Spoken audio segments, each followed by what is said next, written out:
So earlier today, a fellow Mazda 2 owner commented on the channel asking about inexpensive mods. They're a college student, so naturally they don't have a whole lot of extra money lying around for car parts. And at the time, I didn't have the best or most in-depth answer, but it did get me thinking, and after racking my brain all day, I did come up with a short list. So, here are 5 inexpensive or free mods that you can do to your Mazda 2. I hope you guys enjoy it. And since these are all things that I've done before, there will be cards up top and links in the description so that you can check them out for yourself. Let's start with a free one. Shortening the factory radio antenna. This is an easy job that only takes a few minutes with an angle grinder or a rotary tool, and if you don't have either, I guarantee you know someone who does. The end result is a sleeker roofline and a less radio-controlled look, and if you follow the instructions from my video, you won't lose any reception. This one's a no-brainer if you ask me. Look at how long a factory antenna is. So springy.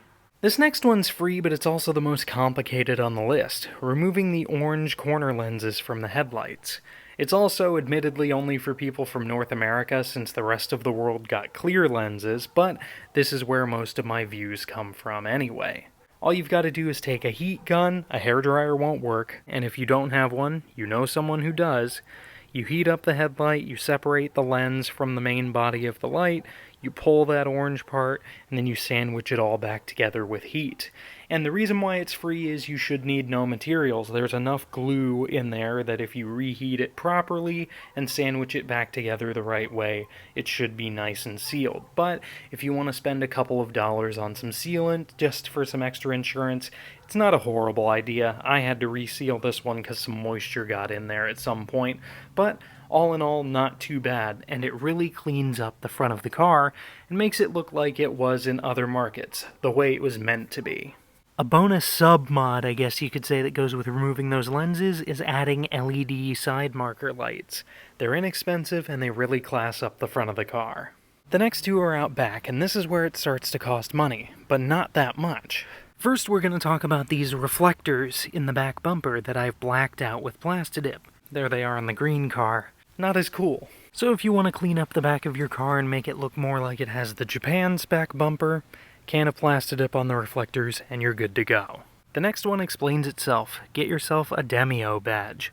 Hop on eBay, they're $10 with shipping. You'll just have to wait a couple weeks for it to come from China, but you won't have to buy any 3M tape. It's pre-cut, ready to go. Heat up your 2 badge, pull it off, hit some Goo Gone to get the residue, and you've got a mostly Japan spec looking car. $10, super easy. And last but not least, it's an interior mod, the world-renowned eBay HVAC knobs. These are a must-have for any Mazda 2 interior. Both of my cars have them. They're $10 shipped, once again from China, so you'll have to wait a couple weeks, but they're well worth it. If you don't have these already, go on eBay right now and order them. They're way better looking than the stock boring knobs. There's a nice metal finish and a knurled edge so that your fingers can grip. That's just a no-brainer. Hop on eBay and buy those right now.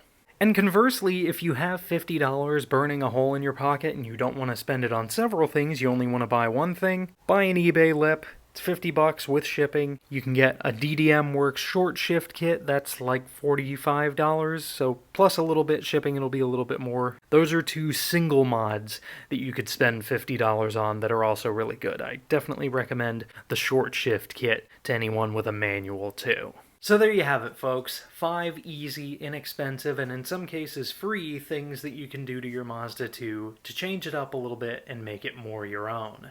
I wanted to give that question from earlier today a better answer than I did, and I hope I've done that. In addition, if you're someone who's new to the Mazda 2 community and looking to modify your car, I hope that this video maybe helped you a little bit and inspired you to take that first step, buy that first mod. And certainly, if you do any of the things that I showed you today, you're not going to spend a whole lot of money, so that's a win-win. I hope you guys have enjoyed this one. Thank you all so much for watching and subscribing, and I'll see you guys in the next one.